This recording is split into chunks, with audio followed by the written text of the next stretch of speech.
ஈஷோம் திருமால்பாடி ஸ்ரீ ரங்கநாதர் கோவிலில் கைப்பிடி சுவர் அமைக்கப்பட்டது.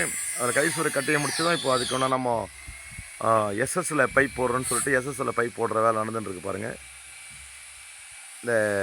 இந்த பக்கம் கிட்டத்தட்ட ஒரு மேற்கு பக்கம் கைப்பிடி சுவர் கிட்டத்தட்ட முடிகிற அளவுக்கு இருக்குது.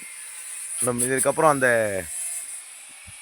மேல் மண்டபத்துலேயே இந்த கோபுர வாசல் இதெல்லாம் போடணும் மேற்கு பக்கம். இப்போது கிழக்கு பக்கம் கைப்பிடி சுவருக்கான அமைப்பு தான் பண்ணிகிட்ருக்காங்க. பைப்ஸ்லாம் பண்ணிகிட்ருக்காங்க ஒர்க்கு. அதான் நடந்துட்டுருக்கு, வேலை நடந்துட்டுருக்கு பாருங்கள். தொடர்ந்து பாருங்கள், வீடியோஸ் பாருங்கள். எஸ்எஸ்சில் பைப்பு ஏன்னா அப்புறம் லைஃப் லாங் இருக்கும், துருக்குறி ஏறாது, அதுக்காக எஸ்எஸ்லேயே போட்டுடுறாங்க. அப்படியே திருப்பணியாக நடந்துட்டுருக்கு, வேலை நடந்துட்டுருக்கு. மேலே யாகசாலில் வந்து ஆர்டிஸ்ட் ஒர்க் பண்ணிட்டுருக்காரு, யாகசாலை ஒர்க் பண்ணிட்டுருக்காரு. அந்த சுவாமி படங்கள் இதெல்லாம் வரலாம், அதனோட வீடியோஸ் வந்து நான் போடுறேன், பார்க்கலாம்.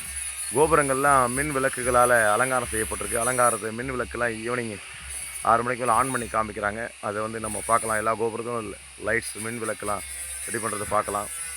தொடர்ந்து வீடியோஸ் பாருங்கள், லைக் பண்ணுங்கள், ஷேர் பண்ணுங்கள், கமெண்ட்ஸ் பண்ணுங்கள். ஓம் நமோ நாராயணாய.